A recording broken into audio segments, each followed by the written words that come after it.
sorry about that sudden cut there. My camera died last night, so I had to charge it overnight, and it is now the next day, hence the lack of makeup and different outfit. But yeah, I finished on the 2 Mantis that I had yesterday, so just gonna carry on. So another invert I have, which is fairly new and quite interesting actually. My family, the people that live with me in my house, well yeah, they're my family, but you know what I mean, the entire family, went to either Blackpool, Liverpool, one of the ones, and they went to the beach, and my little sister found these like hundreds and hundreds of these millipedes on like the sand dunes, and she brought me like 20, I think there's 26 or 27 of them. Oh, they're going to be a pain to get out. I'm trying to find one I can show you it in better detail, but no, they're going to be all wriggly and get off me. No, chill. There we go. Zoom in. This is one of them. This is actually one of the smaller ones, funnily enough. The largest species in the UK that we have, and they are all black with like a brown stripe down their back, and they have little white legs, and they are really cute, and they get a really decent size. I mean, in here, oh, there's loads of them. You can see they kind of tend to huddle together, see, and they're really active like all the time. Like usually when you have like a pet millipede, like the giant African train ones, they kind of dig themselves away. You don't really see them that much, except for when they come to eat, if you have fresh food for them. But these guys are pretty much, there's always at least half of them that are always active, whilst the others sleep. It's like the little rotation. But they are really fascinating to see. If you like millipedes but don't like the idea of one the size of like your forearm, and these are pretty cool. Although you can't really buy them, can you? But there are millipedes that are this size, and there's loads of millipedes in this country actually. So if you go in the woods, lift over a few logs, you'll probably find some millipedes. But no, I cannot for the life of me remember the species. I remember researching it and figuring it out. I'll put it on the screen so you can search it up if you're interested, but there you go.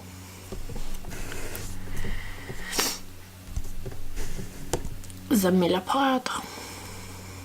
Next is my colony of sunflower beetles,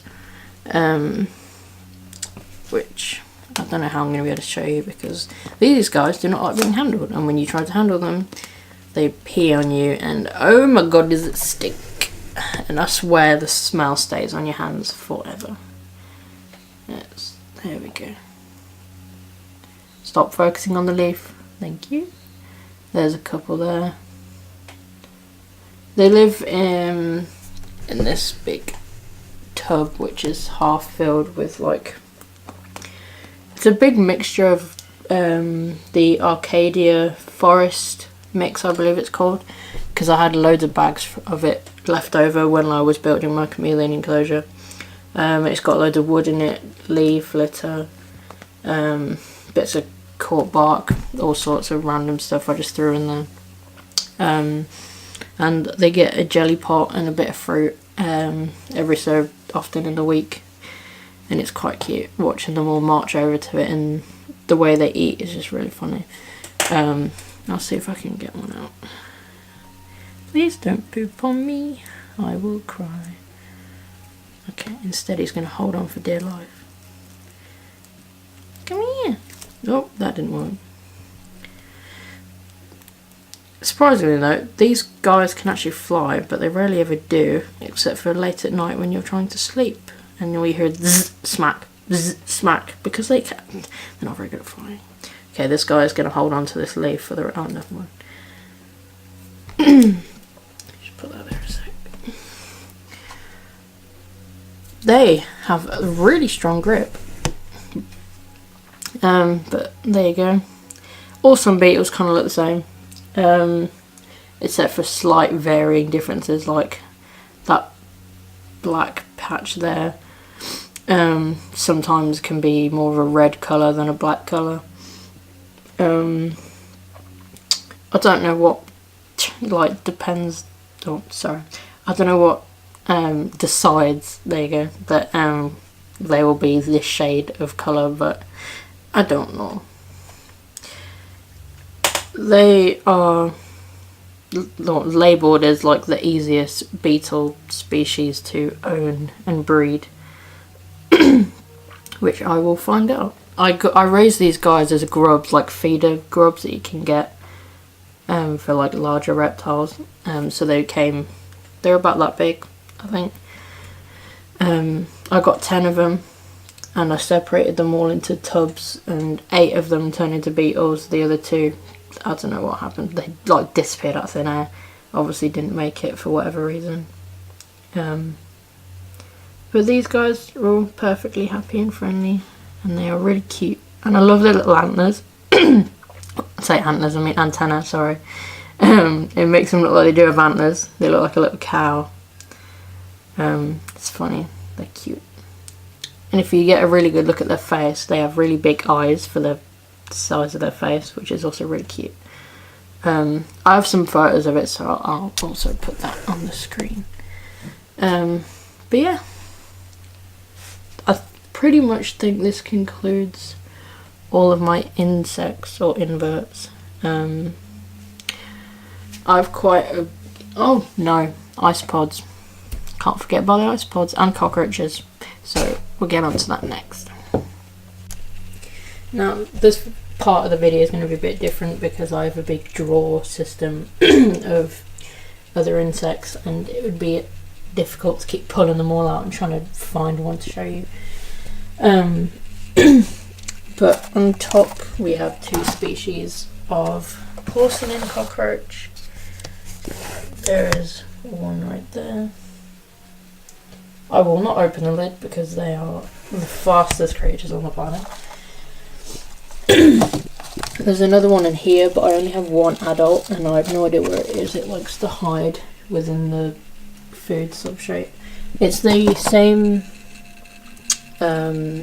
genus as this one, except different species. They look exactly the same, except this one is a yellow version of that one. I got them as like freebies, so they're not really feeders because they're too fast and nothing can catch them quick enough. And I don't know, they're just kind of there, but they look cool, so that's good. Next, this is like one of my feeders areas. Morio worms. Focus. There we go.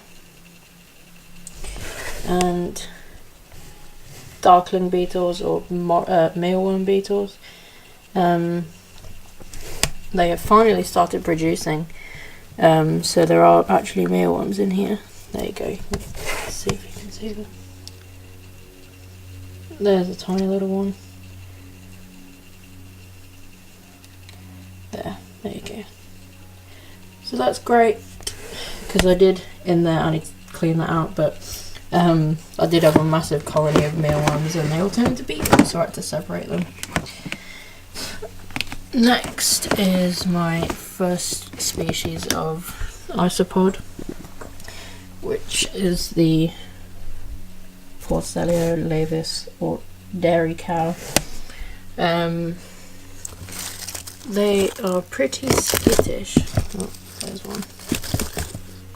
But you can find them just by lifting up all the stuff. There's one.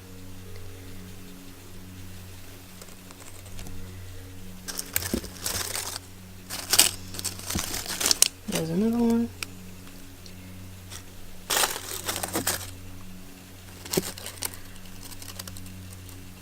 They tend to congregate in this area over here. There's another one. There's 2 of them. So yeah, they look like that. like little cows, as the name suggests. Just put that back. And this is just kind of the same setup as my sun beetles down there, except they have a lot more like on top of the ground stuff. I all collected these from like my local woods or forest where they do not spray pesticides. Make sure that if you collect anything from the outside that they do not spray anything there. Next is a species that I actually collected from the woods when I got all the stuff, because they're one of the like largest species that we have in the UK, and I cannot find them for the life of me. Oh, there's some. I used most of them in my corn snakes bioactive setup. Where is he? There he is. So I did have literally like hundreds of them in here. There you go. Oh. Let me zoom in. They're pretty ordinary as far as woodlice go. Oh, focus, there you go. But they do get these yellow spots on them, and they kind of vary. Some of them have really big yellow spots on them. Some of them almost have no spots on them. There's some more. But yeah, there's barely any in here. I've kind of left a load of pregnant females in here and just kind of waiting for them to explode it into population again.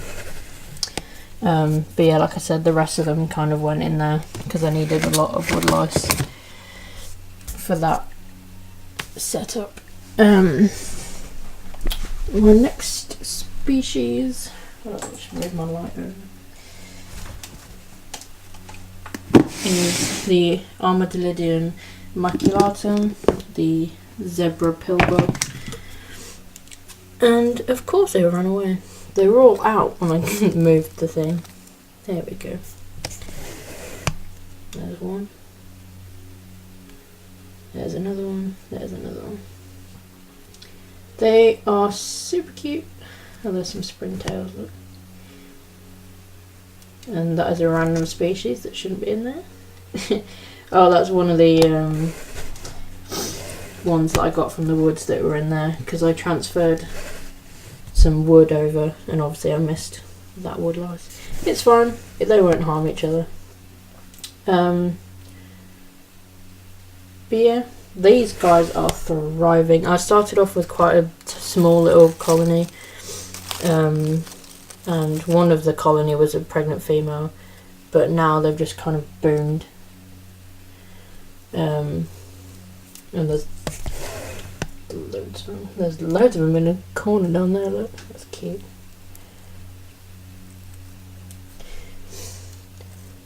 Oh, there's a baby one. So there you go, look. Oh god, I'm sorry. You fell off. No. I remember when they first started like booming in population, there were so many tiny little baby ones and they were so cute. And they have their little zebra stripings like right from the start, almost. And it's pretty cute.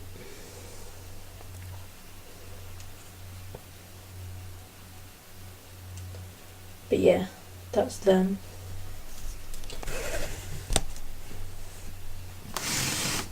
And for my last other species of insect is one of my feeder roaches / pet roaches, because they're not really feeders anymore because I converted over to dubia roaches. I'll just put my camera up because this lid needs 2 hands.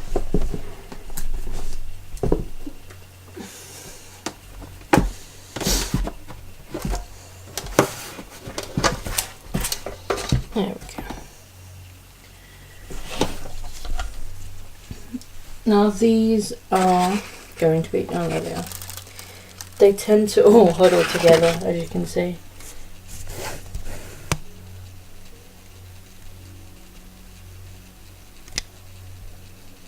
Focus, thank you. Oh, there's loads of them. This is a adult female.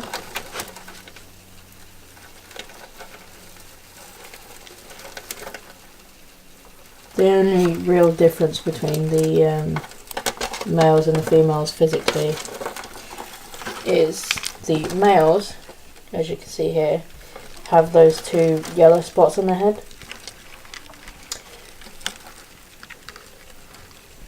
And the males tend to be a bit smaller and less chunkier. But this is quite a decent sized breeding colony. They were a lot bigger, but I started using them as feeders because the colony was growing so much. I do have these egg crates lined up, but they tend to knock them all over and it's really annoying. It's food for them. They love these jelly pots, by the way. They go absolutely mad. They do get fresh food as well as this feeder gut loading stuff as well, because they actually do eat that as well sometimes. But yeah, these are called Warty head spot roaches, I believe. And this is their Latin name because I cannot pronounce it to the save of me.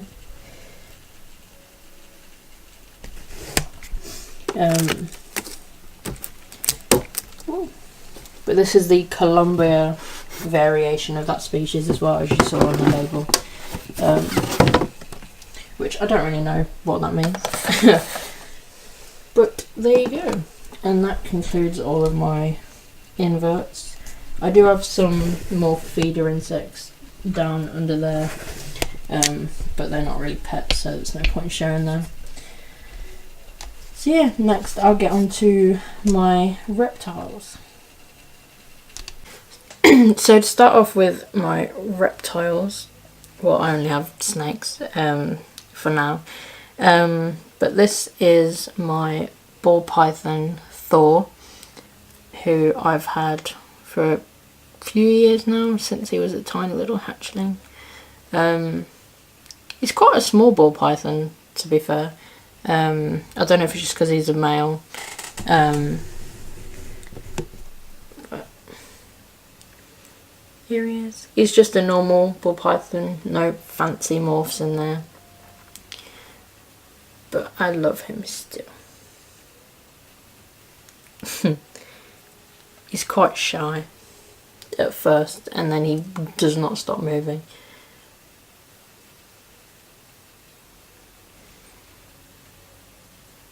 But I think even though he is a normal, he's quite a beautiful normal. Like the patternings on him, it's quite funny. There's little faces in his patterns as well. Look, there's one, little alien, cyborg. I don't know. He's cute.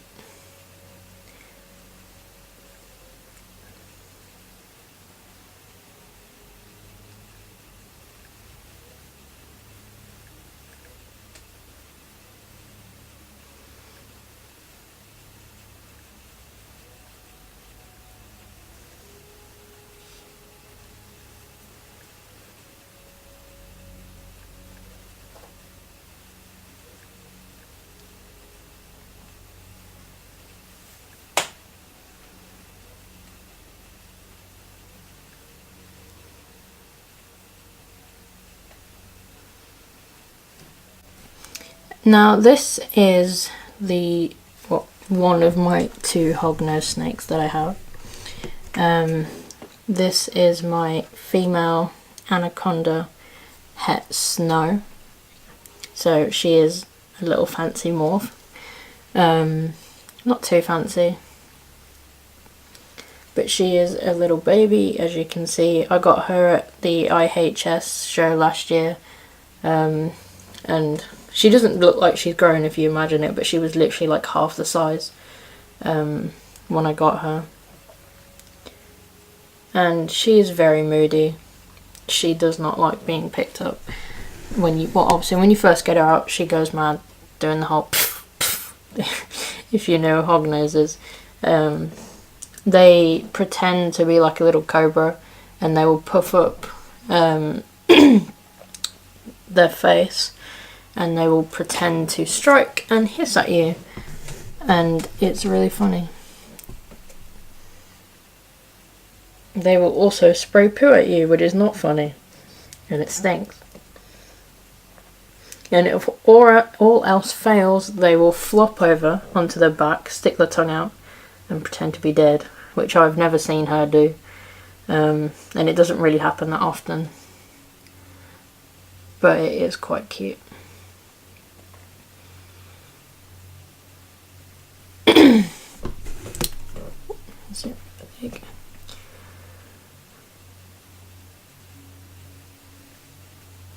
What's really cool about her morph is that her belly is like entirely black. See that? It doesn't even look real. It's really cool. But it's quite cool because you can tell when she's going to shed because it goes blue, which is a very easy way of spotting it if she doesn't already look like she's in shed. Ooh. She is very active, although she is very hard to get out of her vivarium tub because she hides. It's going to be dirt going everywhere. She hides in this cork tube right in the middle and refuses to come out, which is fine for her. Obviously she wants to be safe, but if I need to just check on her, make sure she's alright, do some handling to make sure she stays fairly tame when I need her to be, or showing her to a friend or relative, it gets quite tricky. I managed to coax her out this time, and she was quite close to the end, so I managed to get her out. Usually when I feed her, I just leave it on the inside of the log and it's gone within 2 minutes, because she does not like to be fed. When she sees me, she will not eat. I don't know what it is. She thinks the mouse is some scary demon trap that I have made and does not go anywhere near it. She will hiss at it and try to kill it, but will not eat it. And then the second I turn my back, boom, it's gone. And she's a really good eater as well. She will eat endlessly.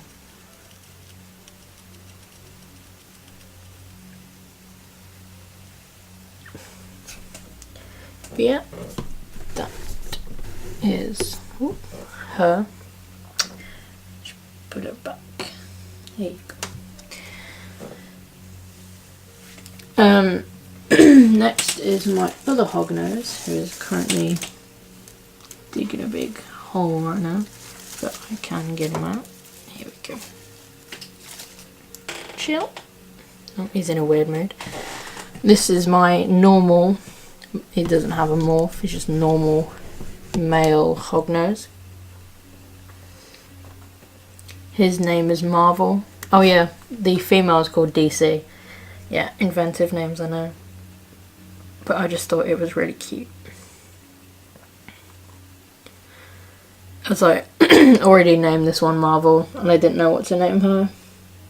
No name really sprung into mind for a while. And I was like, why don't I just call her DC? It would be funny.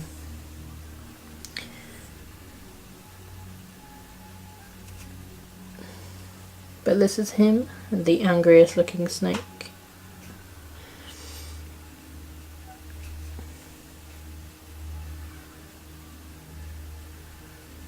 But as you can see, the pattern difference between him and her, to show the anaconda morph,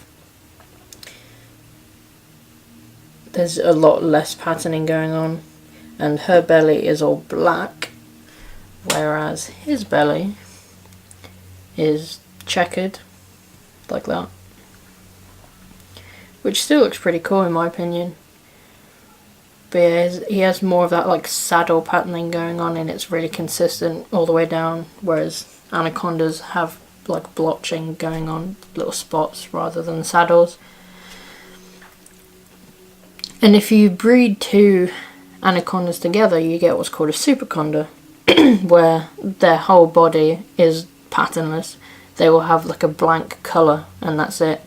They'll still have the patterning on their head, the like little helmet shape thing going on, but the rest of the body is just all one colour, which I think looks really cool, especially if it's a other morph mixed into it, so like a super snow condor, so then they're all like a pinky white colour, which looks really cool.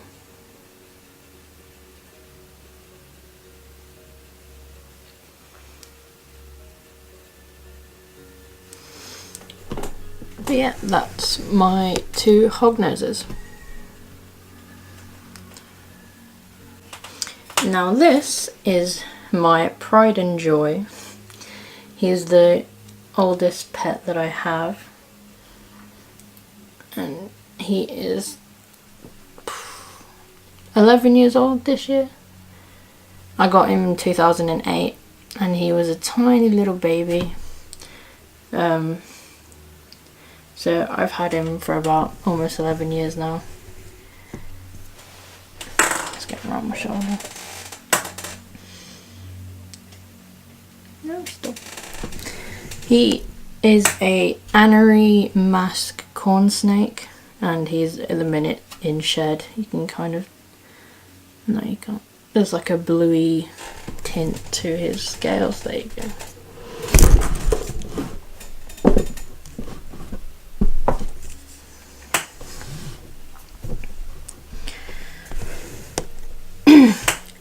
As you can see, there's like a blue tint to his scales.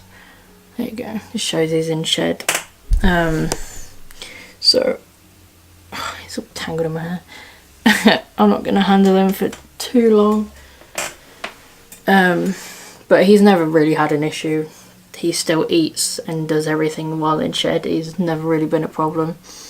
But he is absolutely amazing and I love him. Especially since I've had him since I was a little kid. He wasn't actually the first reptile I got. The first reptile I ever got was a crested gecko, but obviously corn snake outlived the crested gecko, unfortunately. But I still had him for a really long time, and he's like my heart snake. Hey. And he is a father now. He was a father last year as well, but he didn't do a very good job of fertilizing.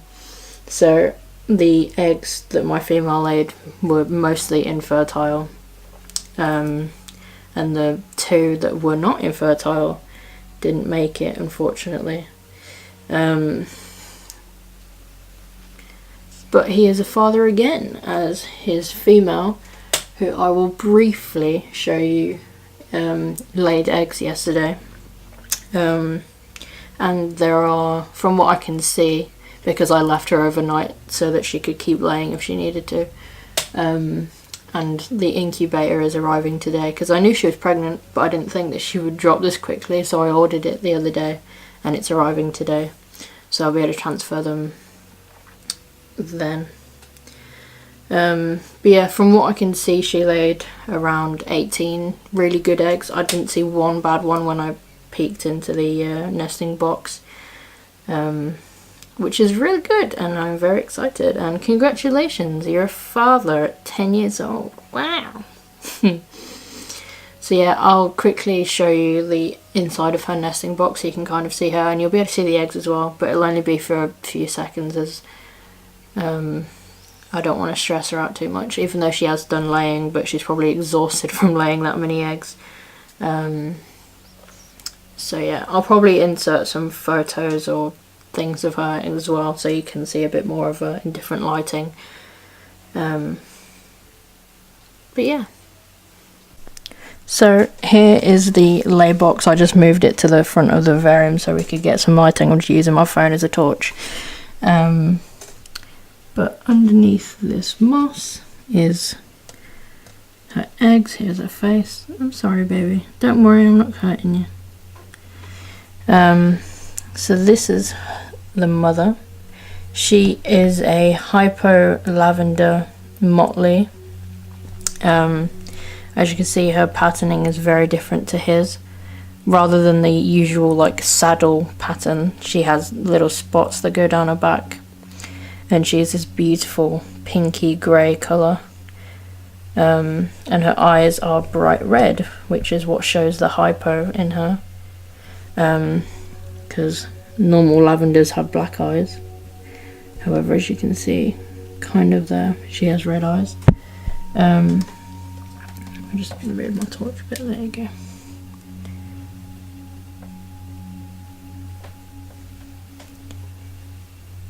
So this lay box is basically just a load of really damp sphagnum moss, and I put it half and half over the heat mat so she could kind of choose where she wanted her eggs to be, and she chose the cool side, and here are them. I put a load of moss over them because I noticed that when I woke up they were starting to dimple in from the lack of moisture, so I put a load of moss on top of them and they all seem to pop back out.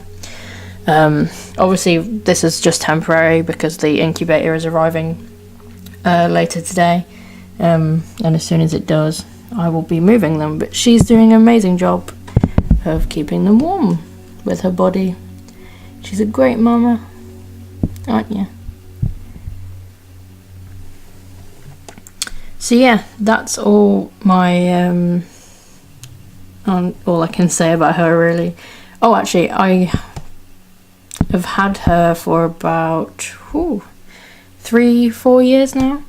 I got her from pre-loved from someone who, well, they didn't even know what she was. They just said she was a lavender corn snake, but she's a lot more than that, as I told you. And they wanted to sell her as well as the giant 4-foot vivarium that I keep them both in, because I keep my corn snakes together, which is usually very bad, but they do amazing together. They never fight and they rarely breed. This is only the second time she's laid, and they've been living together for about 4 years now, and they never really mate. He tries, she doesn't. But yeah, she's probably around 8 or 9 years old, because she was around 4 or 5 years old when I got her, so she's a couple of years behind Speedy. Oh yeah, I forgot to tell you, his name is Speedy, original, I know.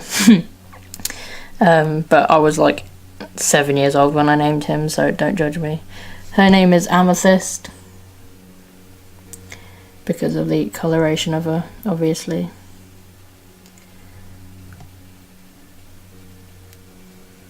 And she's beautiful.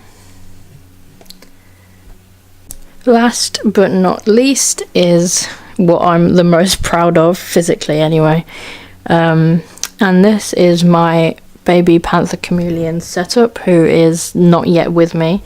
I got him from an amazing breeder named Jade, and he is at the minute growing and thriving. He's only around 10 weeks old at the minute, and he won't be ready for another few weeks, because like puppies, chameleons have to be around 12 weeks old, which is when they're definitely thriving and doing well. But yeah, I'm super excited, and I set up this massive bioactive setup for him. Everything in here is real, and I made it all myself.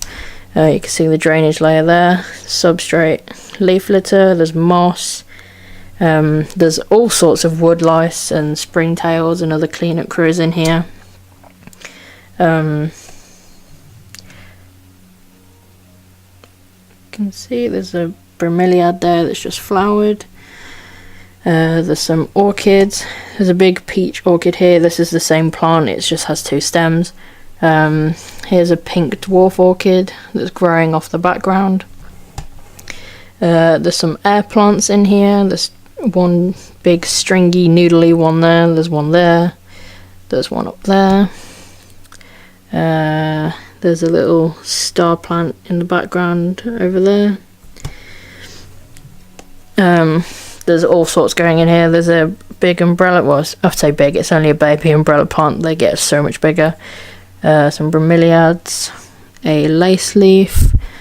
There's a ficus down there that's vining up and growing around. There's another one there. But yeah, it's an Exoterra paludarium, and it has the microclimate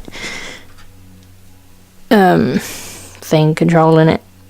As you can see, the UVB is on a timer, so it's on 12 hours and off 12 hours. I think at the minute it's set from 9 to 9, but I might change it as the summer months go. The heat bulb is connected to and controlled by that, with his heat spot being here, so this is where he will bask. At the minute it's a bit too hot for babies. They need around 28 degrees, and that's a bit much, so I'm gonna be moving stuff around and making sure he doesn't hurt himself. But yeah, this is why I set it up like a lot earlier before I got him, because I wanted to make sure that everything was running perfectly fine. I wanted to let the plants settle in, so I didn't have to keep interfering with stuff. I wanted the fumes from the background to be gone, which they are now gone, thank God, because that smelled horrible. Because I made the background out of spray foam and silicone, so I laid down loads of pieces of wood and cork bark, and sprayed it all with spray foam around it to hold it in place.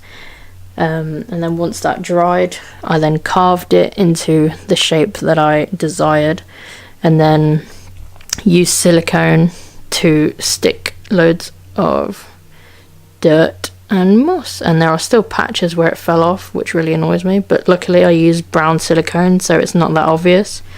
There was a big pile of moss there, but it didn't stick, unfortunately. But there are places where it did stick, like there. And yeah, once that was done, I stuck a load of vines in and branches and connected them all, made as many different places where he could crawl on with different thicknesses. So we've got really thin ones here, and everything in here is real except for these vines that I got from Exoterra, but they're still very realistic. But I really wanted something like that I could fold around and make it really cool and natural. But everything else is real. There's real pieces of wood, as you can see. There's leaf litter everywhere. It's all really cool.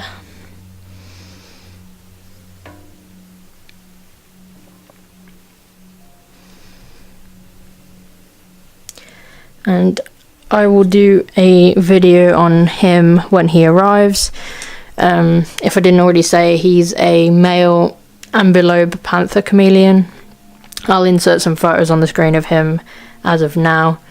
And I named him Titan because I thought that was a really cool badass name for a cool badass lizard. But yeah, if you're interested in how to make this or what plants I used, send me a message or go on my Instagram page, and I have a big list of all the plants that I used, as well as some videos of me doing it. But it's all pretty easy, to be fair. There's loads and loads and loads of videos on YouTube of it. If you want to set one up and you can watch those, that's what I did. And in terms of plants, I got all my plants from the Reptile Centre. It's a website and also a shop, but everything on there is animal safe. And you can choose whether you want jungle type ones or desert type ones, depending on what species you're doing it for. And it's all good. The orchids I actually didn't get from there, but I know that orchids are safe and that people use them and they love this environment, because it's warm, it's humid, and although they don't like direct light, so this one is more on the floor, whereas this one is more up here, so I'm kind of testing it to see how it's going. And at the minute, as you can see by the perfectly lovely green leaves, this one seems to be loving it. They've been in here for about 2 weeks now, I think, and nothing has really died. The ficus plant up here kind of shriveled up in some areas where it's directly under the heat lamp, as you can see. There's there. But the plant, the rest of the plant that isn't under the heat lamp is thriving still and is growing wherever it wants to grow. So the plant is not dead, which is good. But obviously it didn't like the constant heat and it just dried up. But it'll grow around and probably trail down and go somewhere that it wants to go. But yeah, I'm excited to see how this grows out. I'm going to be taking like monthly photos or every 2 months to see how it's grown. And I can already see growth. I mean, this forget-me-not plant, I think that's what they're called, has definitely grown from what I can see already. This ficus back here has grown already. That part was not there about 2 weeks ago. I wrapped it around and it was like hanging off, and then it started growing up and trailing, which is really cool. But yeah, I took a photo of it when I first did it, and it would be cool to see the comparison. But yeah, that is the chameleon enclosure. It does also have another thermostat and humidity gauge there, which is stuck to the wall in the inside here on the other side, so I can make sure that the ambient temperature is great, and the humidity is really high at the minute because I literally sprayed it before I started the video, because I had not yet sprayed everything. So the humidity is really high, and I'm pretty sure it's also because I got water droplets in the actual thing, which is not good. But once it dries out, it goes back to working. There's also another humidity on the other side, so I can make sure the humidity under the hot side is still good enough for him and he doesn't dry up. So yeah, that is the chameleon enclosure. Underneath is a lot of random stuff all to do with the chameleon, all of his supplements and minerals and stuff like that, because panther chameleons need that. I've got a calendar sheet which tells me when I need to feed each one, because they get kind of confusing. If you need one of these, they're on the Chameleons UK Facebook group in the files section. This is the juvenile one, obviously, because mine is still a baby. But you can get an adult one, and there's some for specific species. I'm pretty sure this is the specific panther one. But there's all his minerals there, and there's some back here as well, the Earth Pro. I also have this custodian fuel. Arcadia, by the way, is like the best brand for food and substrate and stuff like that. They're so natural and amazing, and all my animals, all my custodians, shall I say, love this stuff. And I also have this insect fuel, which is for gut loading feeder insects, and it's all 100% natural, and you can either give it to them as the powder or you can turn it into like a paste, and they will absolutely love it. I put it in both forms, so in like where my Morio worms and mealworms are, in the oats, as you can see, there's like that greeny powder. I mix it in with the oats, and I also put in a little like dish and put that in with mixed water, as well as providing fresh fruit, obviously. And then the rest of the stuff here is just feeder insects. There's like calcium worms, waxworms, fruit flies, some jelly pots, and yeah, in here is just extra tubs, a lot of extra tubs, as well as my dubia roaches down there because they like the dark. Next is outside of my room, and this is the parrot cage, and up there is Cora the budgie. This is my sister's parrot, and over there is mine. Nova, the yellow-sided green-cheeked conure. She's very cheeky. She's just chilling out. Floof.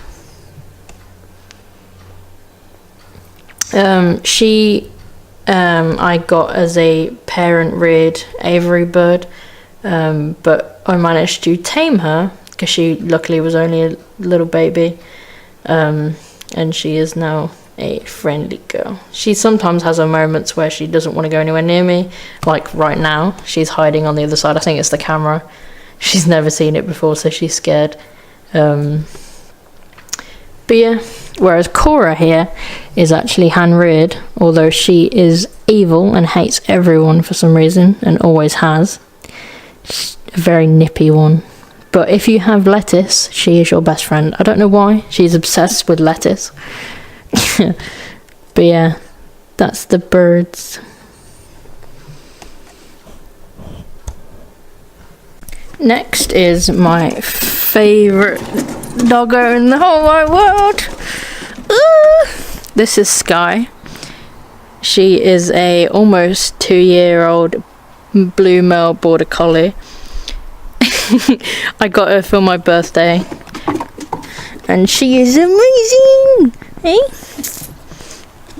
good girl. Get down. What are you doing?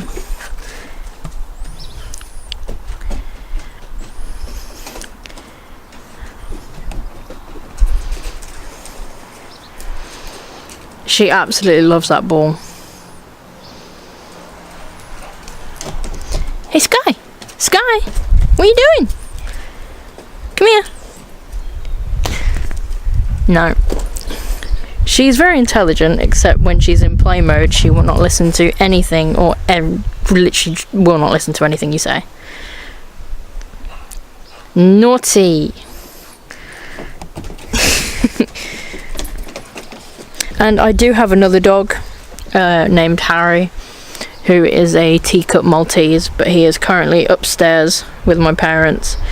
I think they're watching Game of Thrones, so I don't want to disturb them, but I'll insert some videos and photos of him on the screen so you can see what he looks like. But he is my dad's girlfriend's dog. He's about 6-7 years old now. Whereas Sky is my dog. Hey, where are you going? Hello. And we have matching collars. Well, it's not my collar, it's a bracelet. But she, oh, come here, sit down. Good girl. You can't see because of her fur's in the way. There you go. It's matching. Good girl. Give me a paw. Gee. Spin. Spin. No, she can spin. She loves to spin, but right now she doesn't want to spin. Thank you for that. Embarrassing me. The floof monster. But yeah, guys, I hope you enjoyed my first video. That was like a sneak peek tour of all my animals. If you have any other video suggestions, please tell me. I have some in mind that I'm already going to do, but if you would like to see something specific, please tell me. But yeah, that's everything. I have quite a wide range of creatures. I do have other things in different countries. Well, that makes me sound weird. My mum and stepdad live in Dubai, and they have dogs and cats. One of the cats, which is mine. But yeah, if you would like to see something specific, please let me know, and I hope you enjoy my first video.